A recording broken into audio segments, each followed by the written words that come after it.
Starfleet Underground. Every week, we'll take a look at the latest Star Trek news and then check out a current or classic episode of Star Trek. This week, somebody studies a Star Trek porno, but without the porn, and we have links. We also venture back to Star Trek Enterprise, where some Klingons are oppressing a Deuterium mining facility, and Archer just won't stand for that. And even T'Pol agrees something should be done.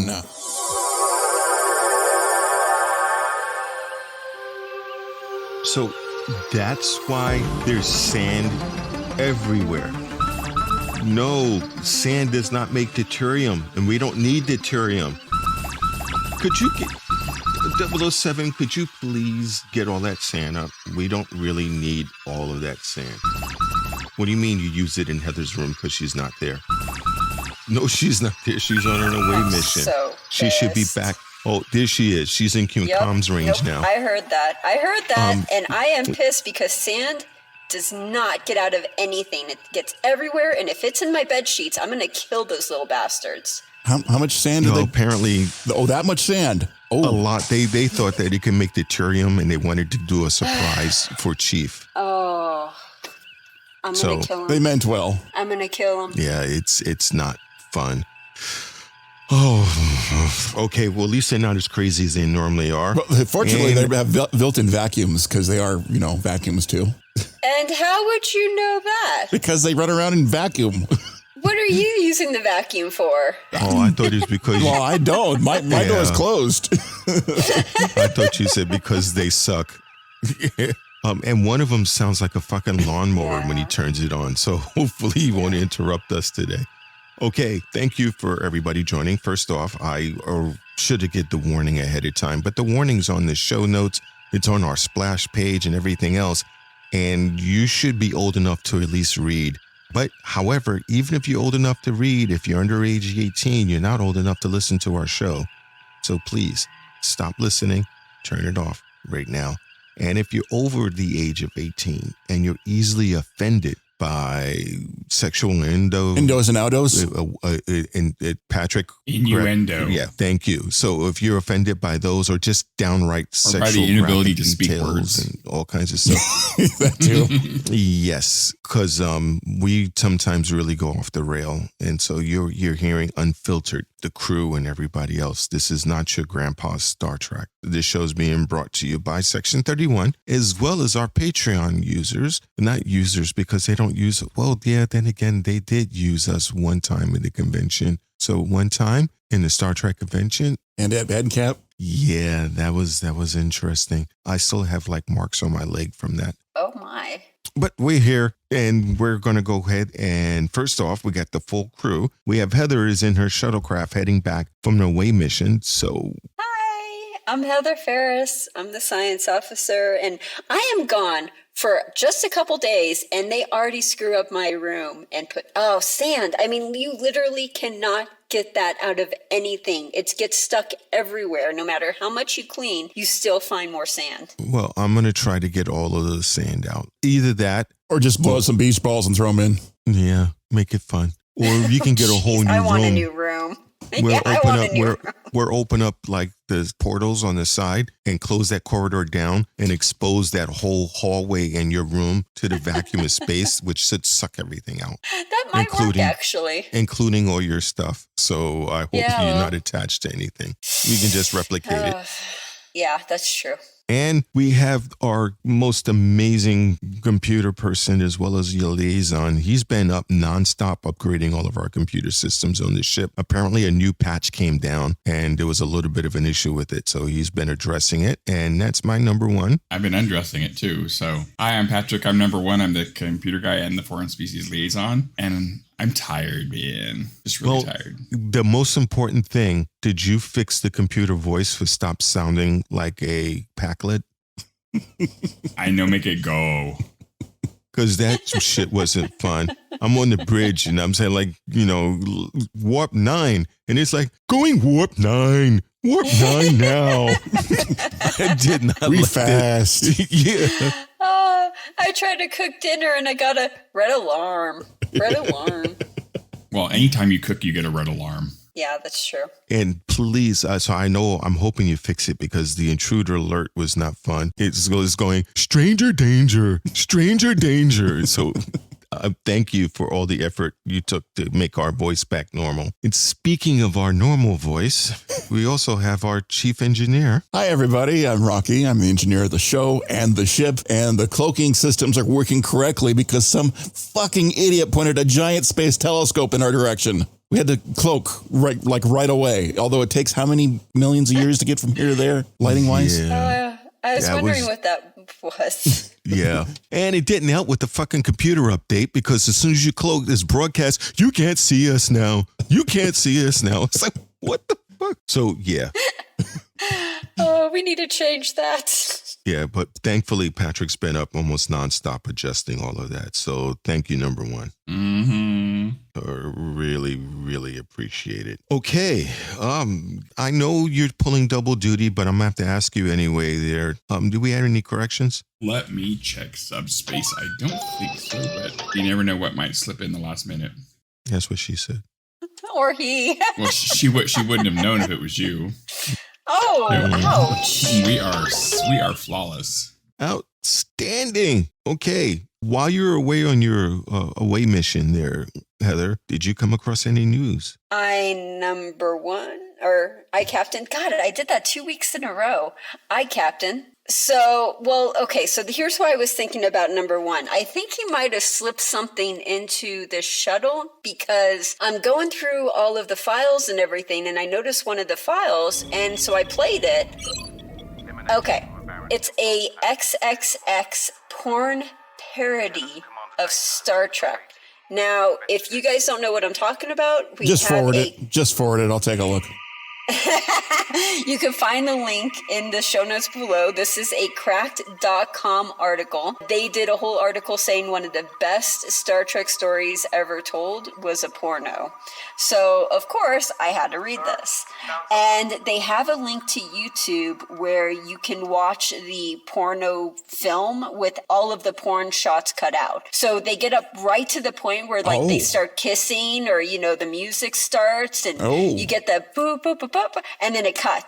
And then it goes on to the next scene. So all you're really doing is watching the Star Trek story. You're not really seeing the XXX parody. That's brilliant. It's a non-porn version of Star Trek porn. Okay. It is, yeah.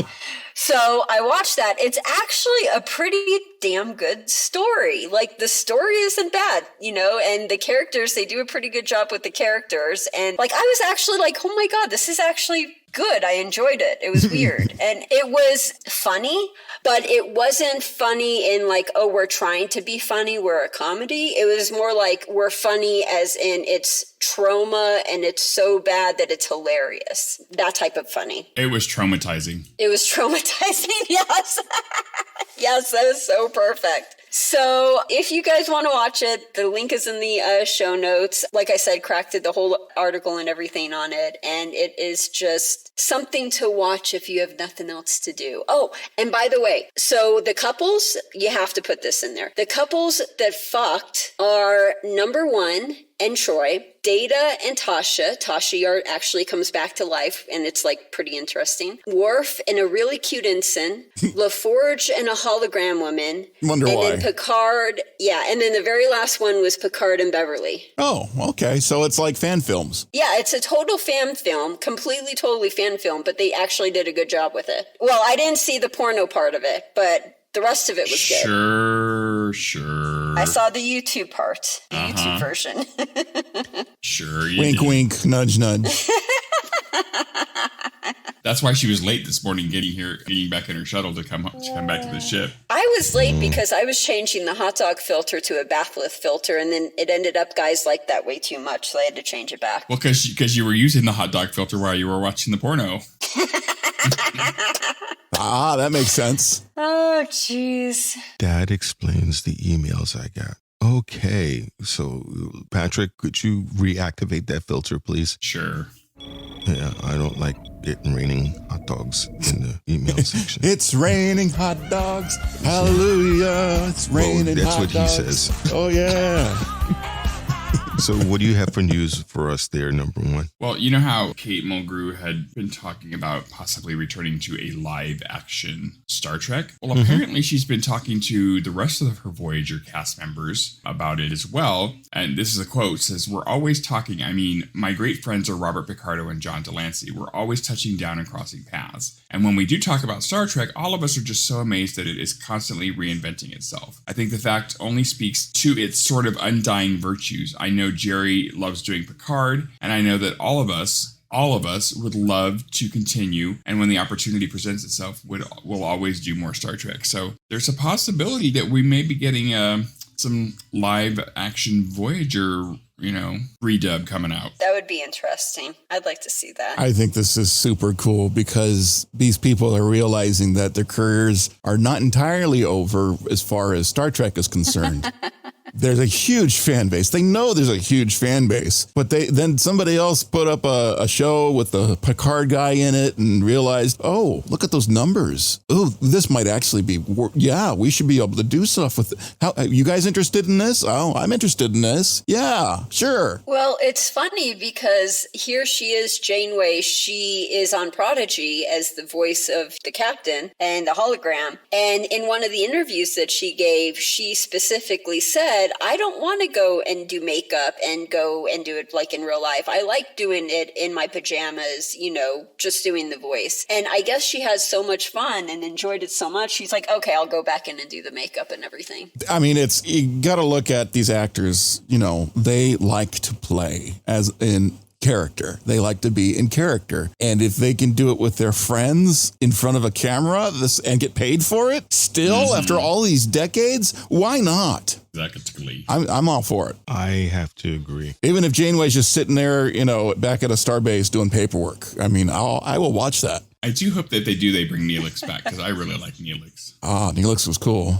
Oh, I hope so. At the conventions, doesn't he say he doesn't want to do the makeup anymore? That makeup is horrible. Just the story of him talking about having a mattress on his head or whatever it was, was just, I feel so bad for these actors, but they would look great. Maybe he could come back as a different character. Oh. If they do bring Voyager back, though, they have to bring back Species 847 too. Well, they probably will look better too. I mean, they'll look even better with today's technology. Yeah, they get better graphics. And do you guys remember who Species 8472 is? They're the ones who live in subspace. Well, and they're the only ones who are not able to be assimilated by the Borg. And they were a special effect, yeah. And they did this wonderful simulation of Starfleet headquarters. Mm-hmm. And Ethan Phillips did reprise his role as Neelix in Star Trek Online, the game. And there's a whole set of mission in the Delta Quadrant with him leading that's neat. Oh, yeah. There's the Ocampa and other people. So it was pretty cool. I miss Cass. Have you miss Cass too.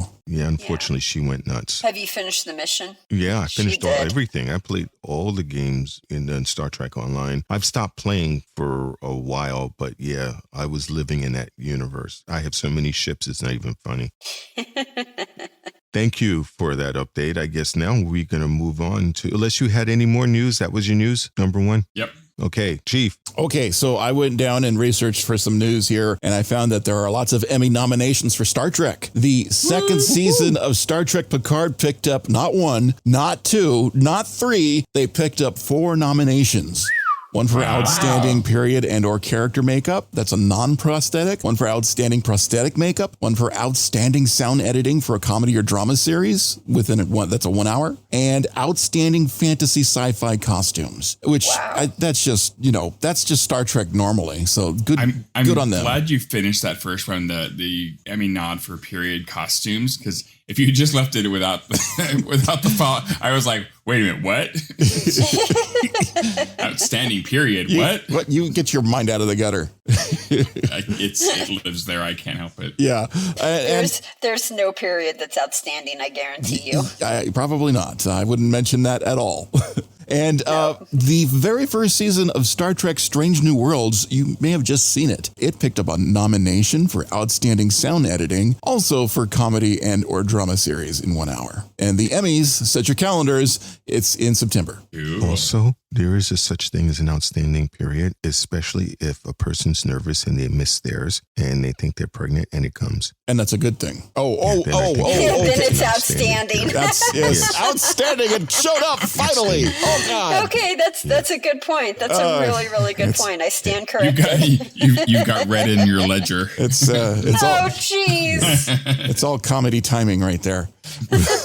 Also have some other news, looking at an update from the wonderful people at Creation, the people that do the Star Trek convention. Well, now it's the 56th year mission convention in Las Vegas coming up next month. They sold out the captain's chair seats, but they still have seats available in the Comper and general admission seating available. I have a bone to pick with them. So I got Nathan and I our tickets on like a week ago Tuesday, right? Mm-hmm. And then on Friday, Creation sent out an email saying, "Oh well, we decided that for the rest of the month we're going to waive fees." It's called comedic timing. Oh no! So I emailed them and I'm like, hey, had I known you guys were going to do this, I would have waited. Is there any way that you can refund my fees? And I bet they it's laughed. not retroactive. At least they didn't ghost you. They didn't ghost you, right? So there you go. No. I don't know. They might have called Section 31 on them.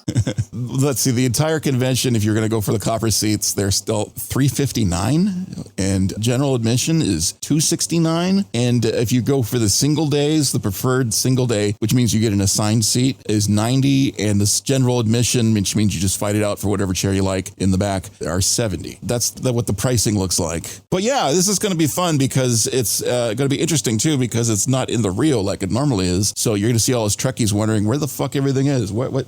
All these Trekkies in uniform wandering around slot machines trying to figure out where the convention went. And next week, the captain and I will be in San Diego for Comic-Con. Oh, nice. Whoop, whoop. So is this the one where Starfleet Underground is a panel host or one of the... Apparently the panel is actually more than just Starfleet Underground. There's actually like 4 or 5 other people. But that's still really cool. So one of us, and apparently it's me, gets to go be on the panel with everyone else. We're talking about being... Yeah, we're talking about being a fan podcast. So that's the subject. And apparently that'll be on Sunday at some point. And of course, we'll tweet out locations Just think about and times. All the new users, all the new listeners we're going to get, and then all the new listeners we're going to lose. The irony... Well, I hope... The irony is everyone's going to come there to see Heather, but there's actually going to be a Heather on the panel, but there's another Heather out there. So yeah, it's not me. It's not Heather. I'm not going to be at STLV. Sorry, people. But it's going to be fun one way or the other. So I'm all excited about that. But everyone else is, right? Like you guys, all 3 of you are going to be there. So if you guys are at the STLV, you'll have a chance of seeing 3 out of 4 members. There you go. And they're all members. You can see. Members. Well, members of our crew. You won't see my member. You're going to see I won't be showing. My member will not be on stage. It's so big, it actually won't be on the stage. It'll be like on the floor somewhere else. Or it'll be under the table. It'll be rolled up into the back. Or in the back.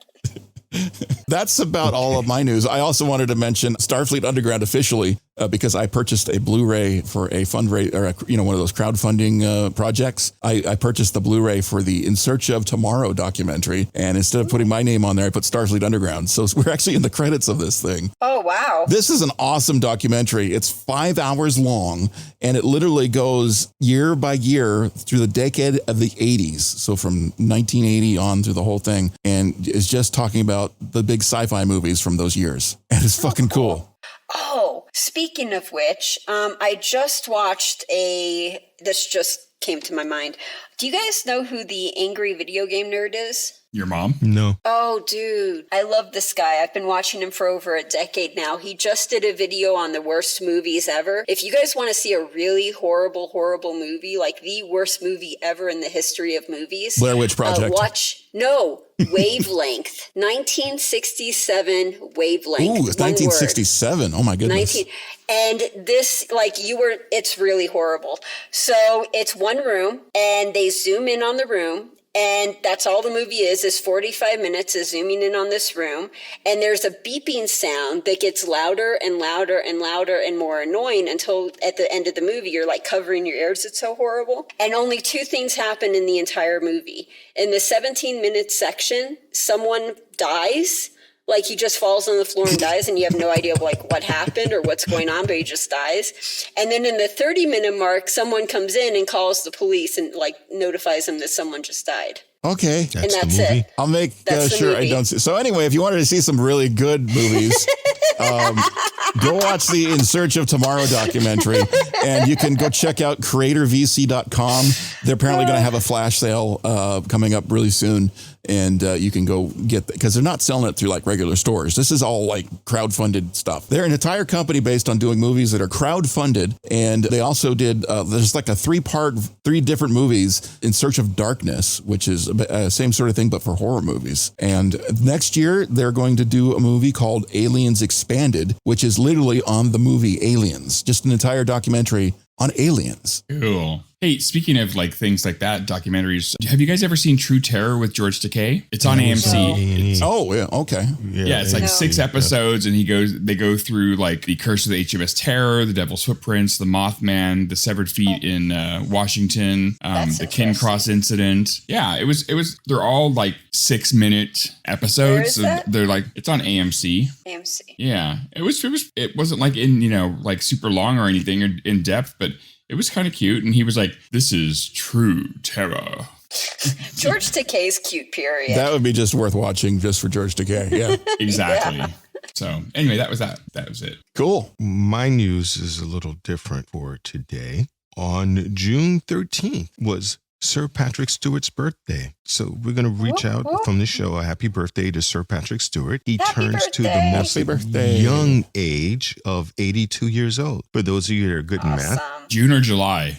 June. Yeah, it was just last week. If it's June, then we're a month and 3 days late. Oh, yeah, good point. Good point. Yeah, by the time it gets to him because of delay in communication. Yeah. The time it gets to him for the delays in communication, he'll get it by his birthday next year. So, and see, I knew he was cool because those of us who were born on the 13th, me, awesome you, Nathan, people. and Captain Picard, were awesome. He was born. I was born on the 26th, so I'm twice as awesome. I was on the 16th. No, it doesn't work that way.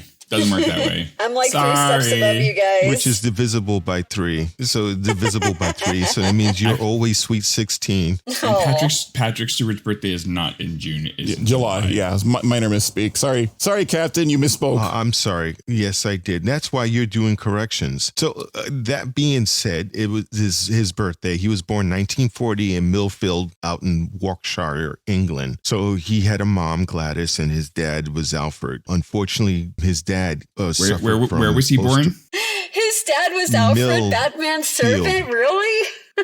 Millfield. It was Muirfield, Yorkshire. Well, that's where he was born. But his dad suffered PST, and unfortunately, it made his home not a good home. So there was domestic violence and everything else. But he was able to take that and make it into something to do his career, because as a kid growing up, he's a phenomenal person. Yeah, he had to deal with that and somehow thinking it was his fault, which makes you realize that on the second season of Picard that he used that dealing with this stuff with his mother, and that's probably cathartic for him. That must have been so hard for him. Yeah. So he's been really, really good, and he supports Combat Stress, which is a UK organization that helps with mental problems with people coming from vets. And he's also a very huge advocate of pit bulls. And as you can see, because I think one of them was on his show too. So he's just an awesome person. So happy birthday to you. And I'm sorry I got the dates wrong, Sir Patrick.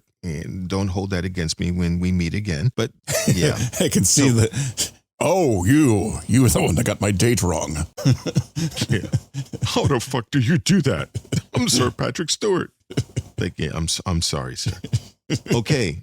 Though my one really funny Patrick Stewart story, because number one, and I have had the opportunity to meet him a couple of times, but the one time that I did get a chance to get an autograph from him right up front is that when I was there, I told him that once he signed it, I was going to squeal like a bathtub toy because I was excited. Oh, and cool. He stopped. He looked up at me and he did the laugh that, it's only the Patrick Stewart like, and so that was pretty awesome. Nice. Okay, I guess he was laughing at you, not with you. It's so good as long as he was laughing. A laugh is a laugh. I'll take it. In my headcanon, it's with me. So there's that. But today we did something, unfortunately, we tortured Heather because we're out of the new Star Trek. I think and she's we're doing self-tortured. Enterprise now. Oh, I totally self-tortured this week. So it's 2 episodes. We I made her watched the watch wrong 2 of them. episode. I watched the wrong one. That was accidentally on purpose. So did that And Homework. that was after I put in our group chat that which episode it was the night before she watched the wrong episode. She didn't see the group chat. It doesn't count. Even the Patreon thing, I put the wrong episode. I have to go back and change the Patreon calendar. What's next? Because I screwed up on that too. Uh-oh. I seriously thought we were doing that episode. All the patrons are like, didn't we do that episode like a year ago? They're like, what the hell? So people who keep track, it happens. So we have our episode. So what was this one that we watched? What was the name of it? So this was Star Trek Enterprise Season 2, Episode 6, Marauders. It originally aired on October 30th in 2002. Teaser, the shuttle pod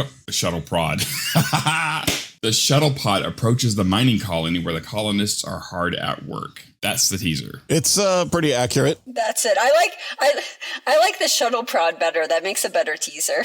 Well, if you're using it as a teaser, then yes, the shuttle prod is a lot more fun.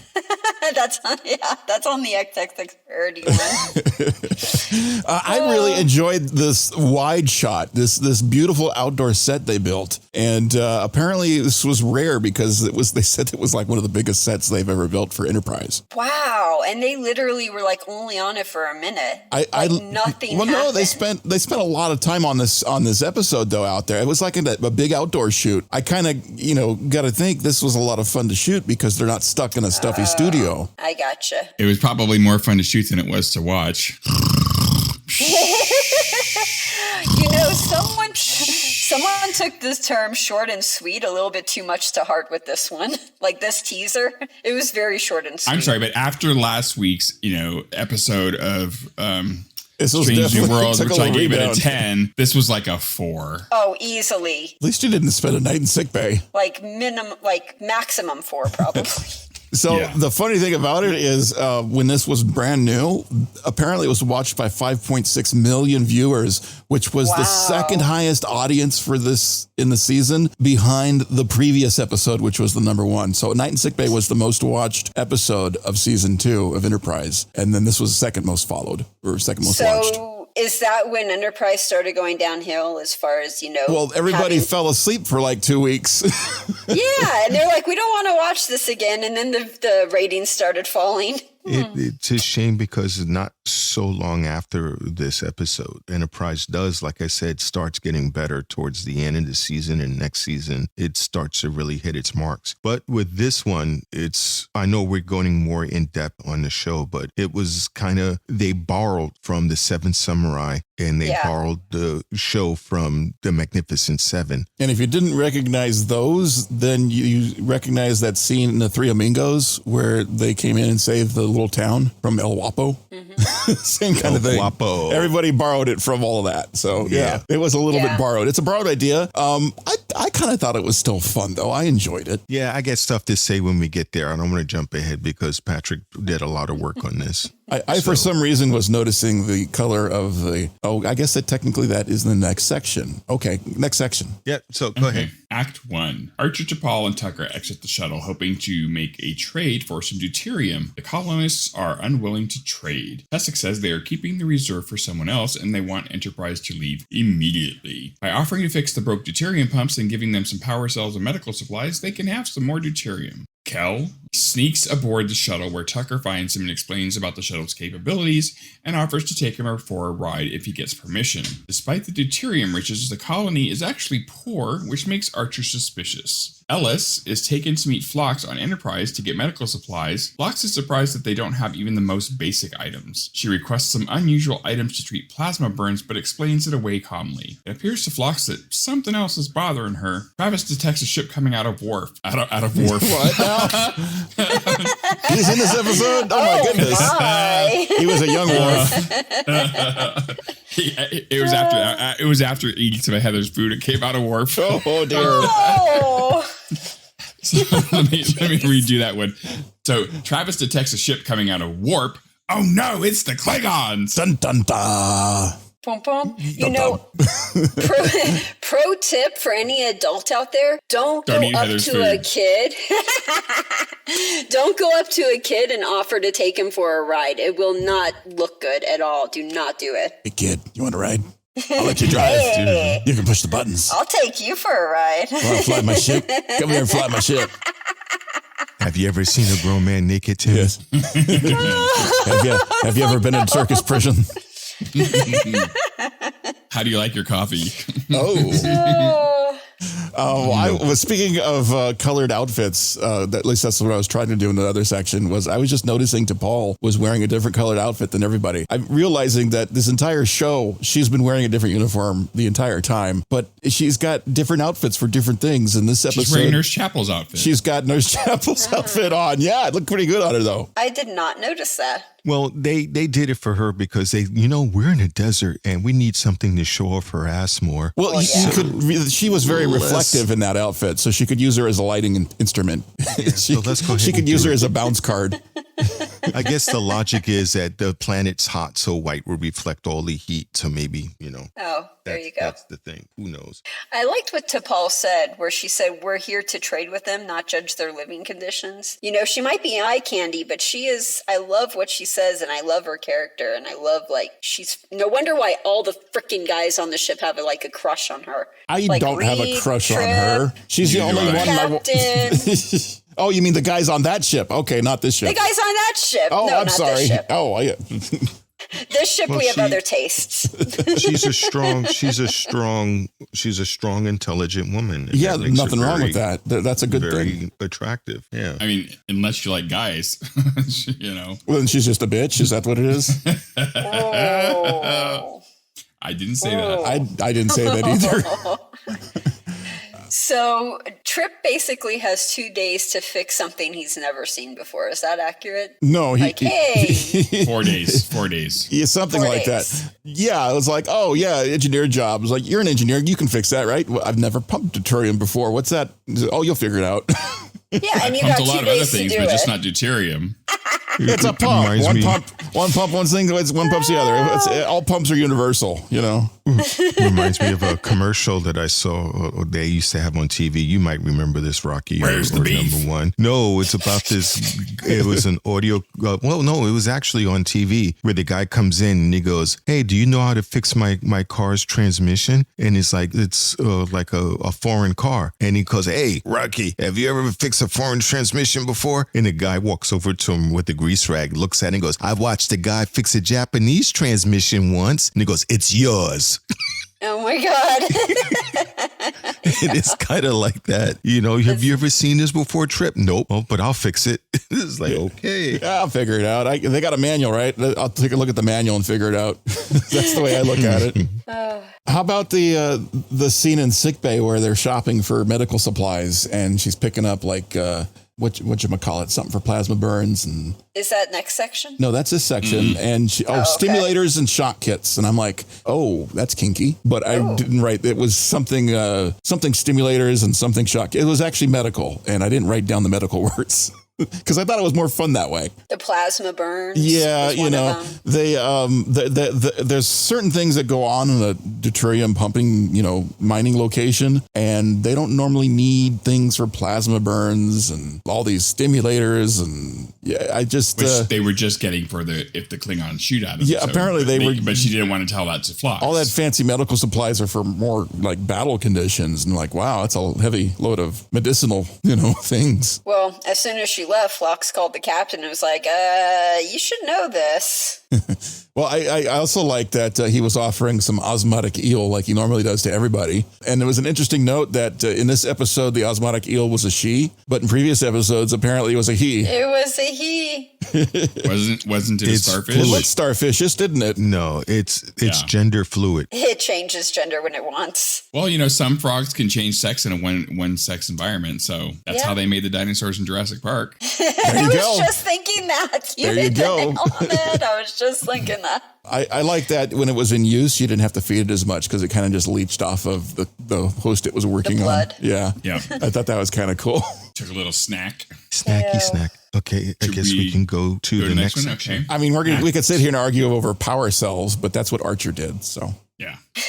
Act 2. The Klingons are a few days early, surprising the colonists. Tessic requests that Archer hide and not get involved. Archer reluctantly agrees. The Klingons aren't there to trade, they want Tessic to give them the deuterium. Korok turns violent as the levels of deuterium are not what he expected due to the broken pumps and arriving early. Korok demands they deliver more deuterium in 4 days when they return. Archer tries to discuss the situation with Tessic. The colonists did try a revolt at one point, but several colonists were killed. Tessic just wants the Enterprise to leave before the Klingons return. Aboard Enterprise, Archer is disturbed by the colonists' predicament and returns to the planet with an offer to teach them self-defense. The Klingon voice to me sounded like Clancy Brown, and I had to pause to look it up to see if it was, and it wasn't. But they all came down, and just like the movies, they demand something that the villagers don't have, except Archer and them are not really samurais or gunslingers. And they came in early, too. I mean, what the fuck? These Klingons are messed up, man. They were 3 days What early. Korok should have been requesting was a good dentist. Wow. They were 3 days early. You tell it to racist. Grill, man. You tell it to his face, man. I dare you. Yeah, don't be racist. All Klingons' teeth are like that. I'm not racist. I'm just saying he had a fucked up grill. So, and I can't imagine what his breath smelled like. Oof. Well, how many Klingons have you been with? Oh, whoa. I'm just curious because I thought he was with more Klingons than, I don't look him in the face. Oh, okay. That's There too you much go. information right there. That makes sense. That totally makes sense. I'm usually blindfolded. So this was basically like a mobster story where the wise guys come down and extort like precious commodities from people and expect like a party and drinks on top of it. Yeah. Give me out your rum, see? I was disturbed by the way the guy on the planet, I didn't catch his name. Keswick. I was disturbed by the way... With a T. Yeah, Keswick with a T? Tessic with a T. Okay, so Tessic was like, well, the Klingons are like, hey, we're here to have some drink and food and let's party and then we'll talk some business. And Tessic's like, business first. And that's like, yo, they're Klingons. They want to have some, they want to relax a little. Let them unwind a little bit before you spring the business on them. And he's like, not to mention, he's like, right away. It would have been good to get a few drinks in them before you give them the bad news. Exactly. Let them get a little sauce first before you tell them the bad news. And he's like, no. You guys are here early. He didn't mention that, but they fucking showed up early. And he's like, I don't have all the deuterium for you. I'm so sorry. We tried. And the Klingon's like, wait, all these pumps are running? And then they go in a straight up bully mode all of a sudden. Well, they're Klingons. Letting them get drunk first would, may have softened the blow, but it could have also made it escalate even quicker. Yeah, more violent. It depends on what you roofie them with. If you don't have the good Klingon blood wine, then that maybe could be trouble right there. What we should have done is just give them some of Heather's food, and it would kill them all. I like that plan. Maniacal laugh.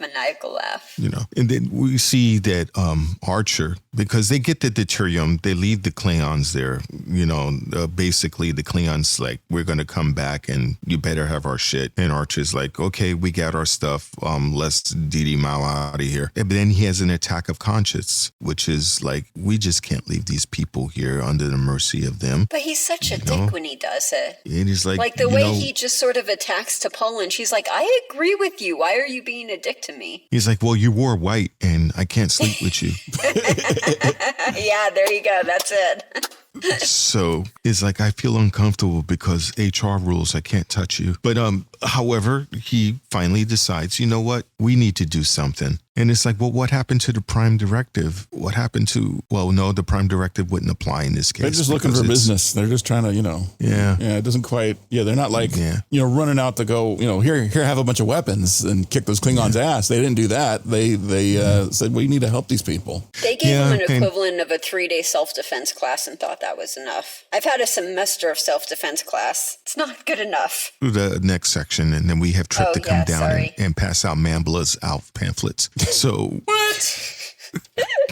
When Archer was at the very end and he does the quote where he's like, the fish quote, if you feed a man a fish. Yep. I rolled my eyes so hard when that happened. Like, I understand where they're coming from. I understand what they're trying to go for. That was, I was rolling my eyes hard. Well, you realize that the writing wasn't as good because marijuana wasn't legal then. I'm sorry. It was kind of one of those phrases you've heard before, I blame the actor, too. I'm so sorry, dude. I'm so sorry. Give a man a fish, he eats for a day. Teach a man a fish. I know, but I can't stand Archer. We show the man where the good Mexican restaurants are. He'll eat fish tacos forever. They could do George Bush's thing. Fool me once, shame on you. Fool me twice. You can't get fooled again. God, I love that. I watched that so many times. So it happens.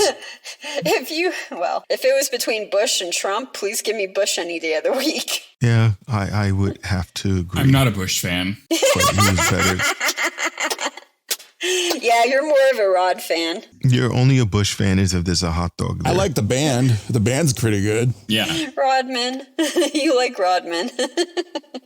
No, I do not like Dennis Rodman. Well, let's go ahead and move to the next section. Okay, Act 3. Tessic accepts Enterprise help to move the colony and train them in weapons use. Archer, Mayweather, and Tucker help move the buildings while Reed trains the colonists on the weapons. T'Pol teaches them some simple Vulcan weapon strike avoidance techniques. As Tessic is cleaning his weapon, he confides to Archer that he's worried about losing more of his people. Archer is confident that they can do this. Just then, Archer is informed that the Klingons have returned.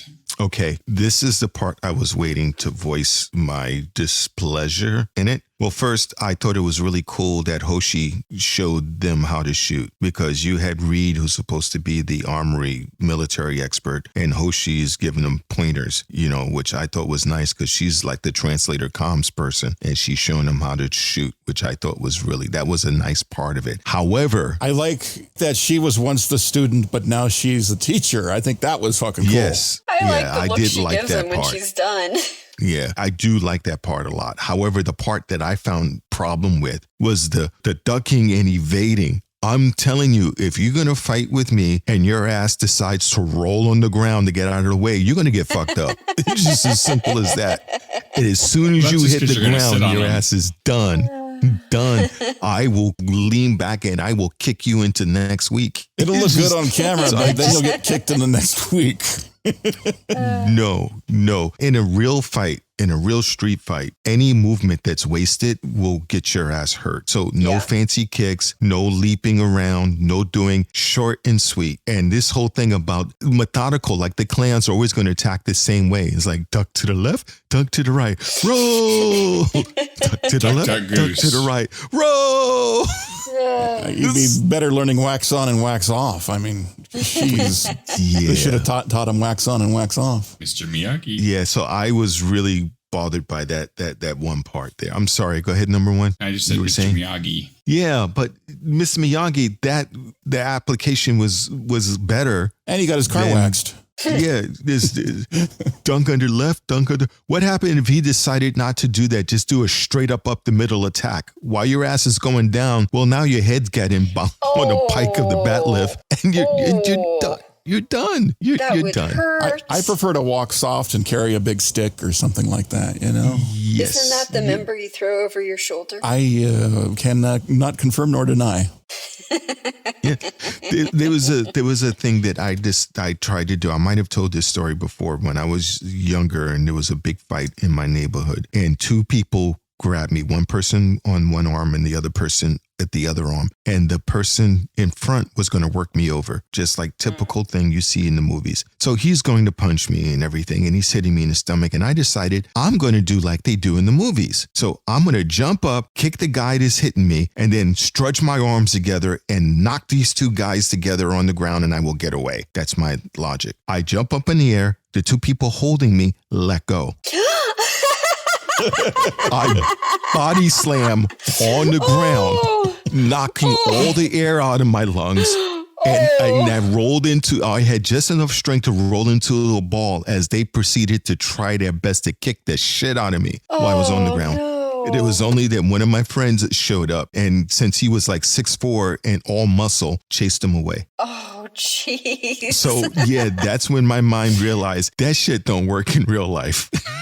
I bet you never looked at the movies the same way. You're like, no, that's not real.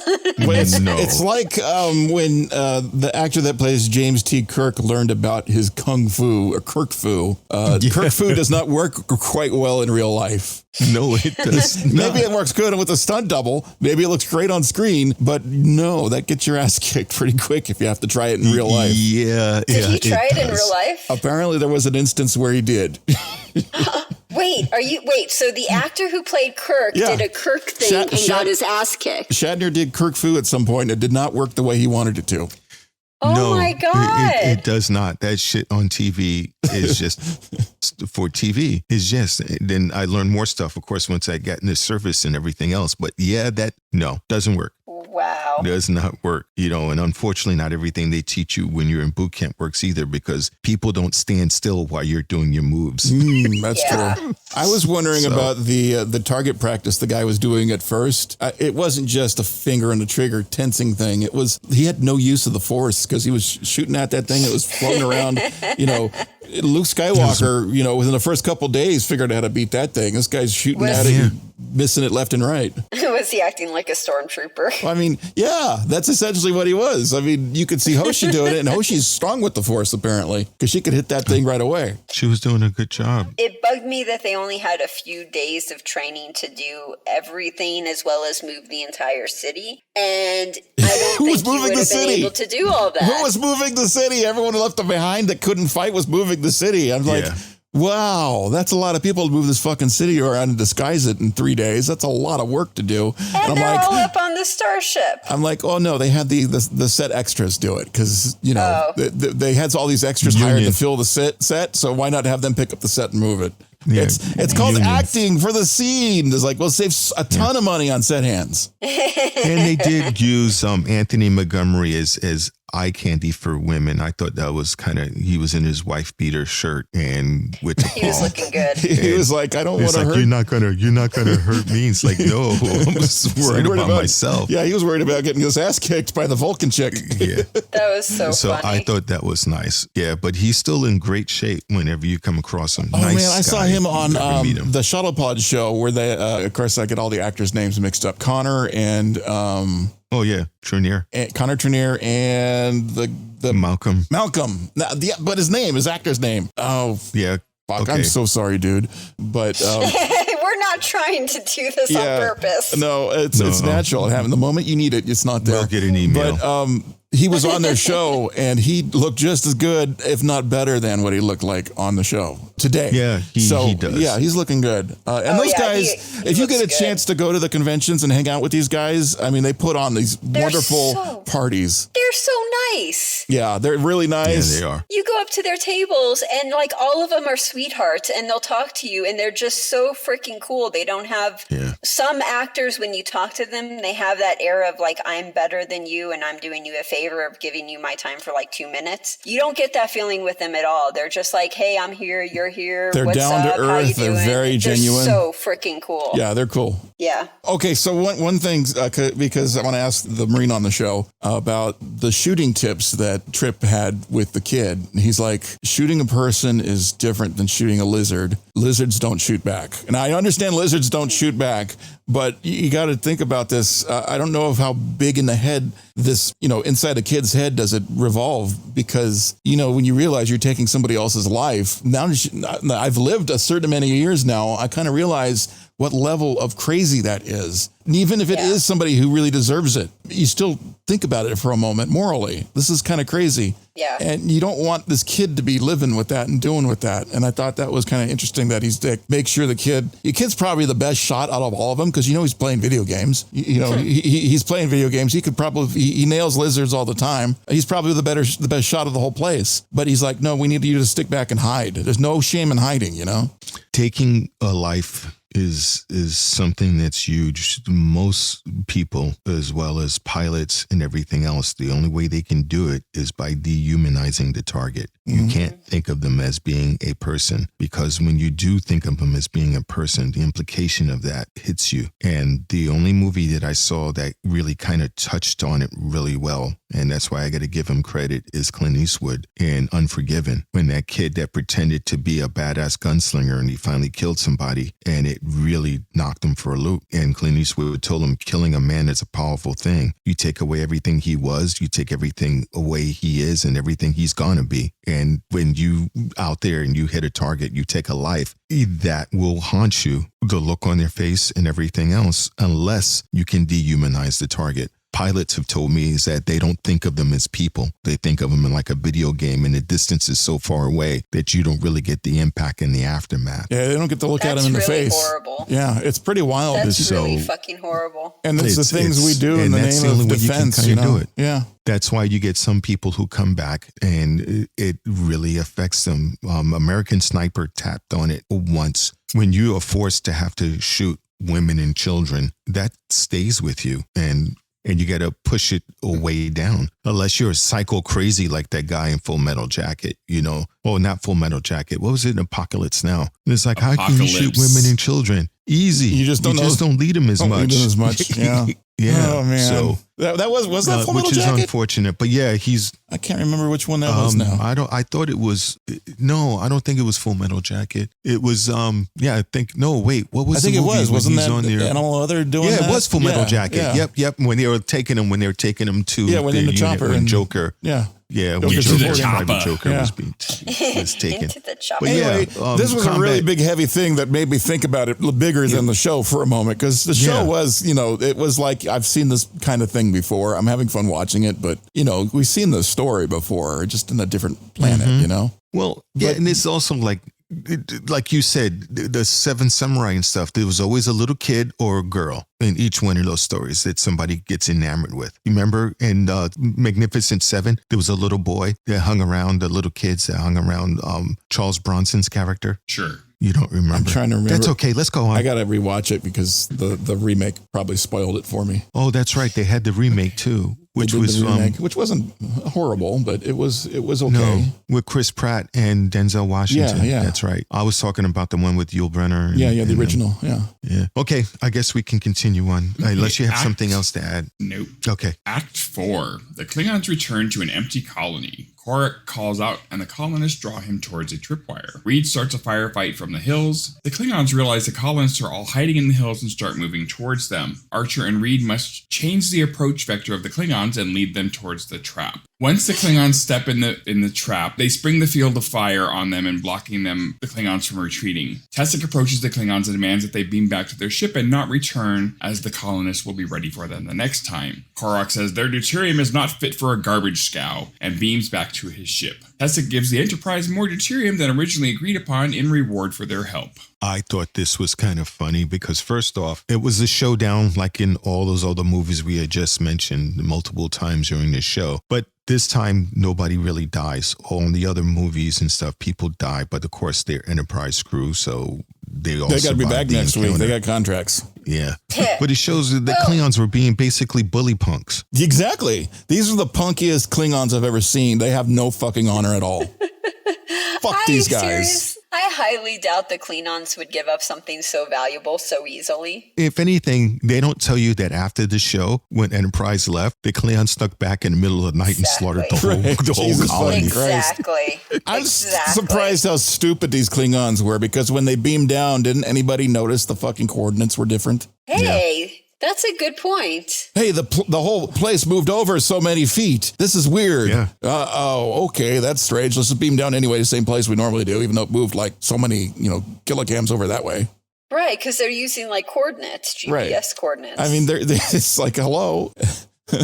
And they're like, oh, wait, these pumps are silent. Something's fishy here. They couldn't figure that out. These Klingons were not the brightest, which really, really, it makes me feel like it's a bad stereotype of Klingons. Yeah. Yeah, it was. It was like these were their special education Klingons, unfortunately. Oh, that insults the special education Klingons, too. That's messed up, sir. Yeah. Oh, yeah. So, yeah, I should remove that. Yeah, these are just bad Klingons. I mean, they're just not your A-brand Klingons. Well, when they wrap around your anus, it's kind of, And he walks up and goes, why is there 1950s bright flashers in the ground? Why did I just trip on this? That doesn't make sense. I just realized hardly nobody is going to know that reference. Okay, showing my age here. What did you Back just then? quote Cars. Cars. You're talking about where they had the bumper button on the floor of the car, the button on the floor, and that's what you would click in order. Yes. My first vehicle was a '67 Dodge, and it had one of those for the high beams on the floor on the left, right underneath the parking brake, which was also on the floor. That's what it looked like when they were standing there. He looks down and goes, huh, that's strange. Rather than say run away or anything like that, or move or hide. Like from Monty Python's The Holy Grail. Run away, run away, run away, run away, run away, run away. Yeah. And then they get first. This is what confuses me also. The flames come up and they're, why the fuck did you just beam out then? Why do you have to wait to the speech? Let's watch and talk. It's like, that's how these Klingons are not all that. They must have gone to public education school in Klingon world. I was seriously expecting the Klingons to walk through the fire like some badass and be like, I'm going to fuck you up now. They could have. They totally could have. They could have easily. That fire was not that bad. They could have gotten on their comm and just beamed in a fucking explosive or something, take care of it. Yeah, these were the punk Klingons, definitely. Yeah. Punk ass bitch. They could have. Yeah, it is. The other side of the equation, did you notice everybody kind of had a headband on like Rambo? Yes, even T'Pol. Even T'Pol went full on Rambo. Yeah, she switched clothes to Archer's disappointment. Well, she had to disguise herself to look like one of the natives and that's why she was wearing the headband, because she had to cover her ears because Vulcans can't get involved in this stuff. That would have gone over really bad, right? So she's in disguise and incognito and still kicking ass and taking names, which is just... Well, did you hear the song start when she got there, when the Klingon faced off? Oh, ho, ho, ho. Everybody was kung fu fighting? Everybody was kung fu fighting. Oh, man. I like that the lady picked up a rock and threw it at the dude, nailed him in the head. I thought that was the best self-defense mechanism ever. Yeah, that was. But then she rolled away. So, Then she did all the rolls. And come on, as a Klingon, you figured you got to go back to Batlift school. She not rolled away not once, not twice, but 3 times and still ran away. Well, you didn't get hit in the head with the rock, right? Is it the same guy? Yeah. Was it the same guy? It probably wasn't. Yeah, well, it might have been. Who knows? The thing was confusing. And plus, a walk through a tent, you don't see Archer, as big as day, get out the tent, and you go, I heard something behind me. And then he Bugs Bunny them, bang, in the face, knocks him out. And then you clearly see the Batlift was not made out of metal when he hit the ground. Yeah. It's like they're using rubber bat lifts. Oh, that's their problem. So, yeah. As much as I really like Enterprise in the later seasons, it had a lot. It had a lot going for it, but I think what happened is they spent too much time and budget on the set in the background, and it still looked like it was just leftover pieces from a set. Because I realized on the second time I watched it, and my first time I watched it like a year ago because I kept watching the series as we were going, before we changed over to the other shows. Nerd. Yeah, totally. So on this time watching it, I'm like, dude, that's all flat set construction. It's clearly a set design. Like, it's all wood. It's not even real, metal or anything. It's just wood painted silver and painted to look like it's all rusty and crusty. But you can't blame the fact that Enterprise's first couple seasons were so horrible by the set design. It was acting. I'm sorry. Archer It really took- pissed me yeah. off, and it was bad acting. It took a while before they got their synchronicity together. And like I said, you'll see, Heather, if we ever make it towards the tail end of it, there are actually some really well-crafted acted I think shows. she still won't like Dude, it. the No, entire they time, really are. entire time I'm watching this, I'm yelling like, "Bring back Pike! Archer's such a dick. We need someone with empathy." we got spoiled. We've been consisting on a diet of Wagyu meat for like the last season here. And then we get tossed hamburgers pounded in and mixed with Wonder Bread. So it is a big difference. But again, like I said, later season, I'll stand by that. The later season stuff. Archer gives them a 3-day self-defense training class, and they give them hundreds of gallons of fuel and oil in return. Like, that's not cool. That's like a little bit too overboard. And then Archer's reply is, "Have a good fucking season." Like, seriously, that's your fucking line of gratitude is have a Maybe good. that's what they just say to people who do pumping. I want to know whether or not if they left the weapons. I want to punch him. I just want to know if they left the weapons behind. Probably okay, not. you guys learned how to shoot to defend yourself. Give us our shit back.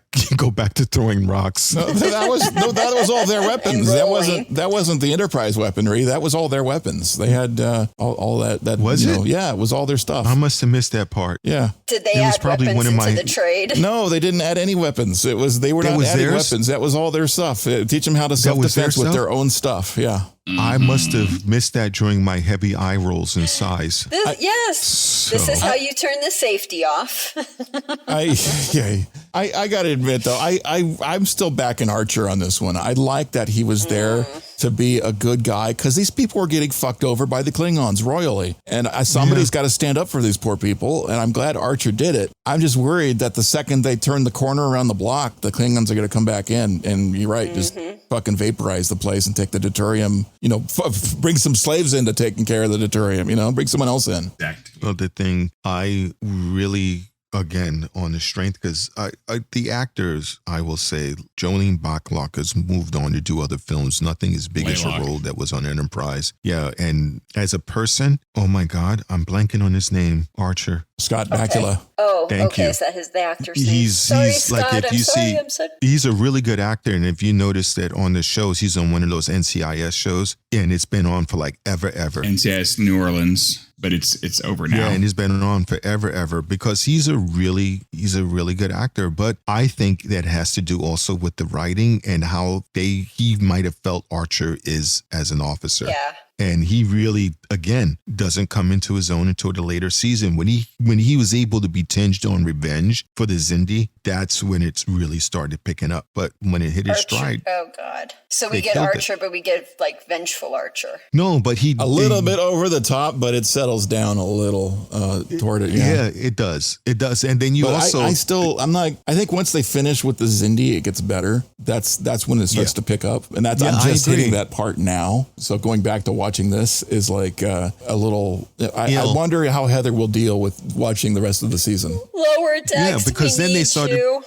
no, they started pulling in really good actors also. Yeah. You had Tucker Smallwood come in as a guest actor. They had a lot of stronger guest actors that come in too. So yeah, there's that. So the one little thing at the end, the kid and Trip were talking in the shuttle-craft, and Trip is like, That goddamn kid. I know you like spaceships, kid. You know, you dig spaceships. Here's the schematics for the Enterprise. Boom. There you go. And I'm like, dude, you just gave the schematics to the entire fucking, the flagship of your little Starfleet right now to a kid. And Prime Directive much? Yeah, right. And then the Klingons come back, slaughter them, and go, look what I found. What's Exactly. this? It's the schematics. Exactly. So if the kid doesn't keep it to himself, what happens if something happens to the kid? I mean, come on. Yeah. That was really a sweet gesture, but I hope it was like the heavily filtered PR, like a cartoon map version of it. Redacted version. Like all the classified who knows? shit was taken out. Yeah. Well, like the ones This we is- have in our gift shop. We have the schematics of our ship, of the Butler. That's more but like just there's a map nothing of the ship detailed. of like where Exactly. do you go. It's when just you basically need where to- the restroom is. Yeah. And stuff is Which renamed. is something I have like- to go to right soon. So Yeah, okay, so we got to get Thanks, ready to get TMI. going here. Yeah. If it was me, I would have been like, God damn it, kid, get out of my car. Yeah, just like our photon torpedo storage isn't where the galley is, but on the map, it looks like that's where we keep it. If they shoot it, they'll just destroy the replicators. So there's that. That's horrible. Well, I know, but I figured that could be go because, you know. Do you really want me to cook for the crew? No. Exactly. So that's why terrifying. I mark it as being the photon torpedo storage area. Well, no, that we don't even have photon torpedoes. We get quantums. Okay, we're going to go to Heather's favorite part. What would you give this? I give this a 3. I did not enjoy it. I didn't like the writing.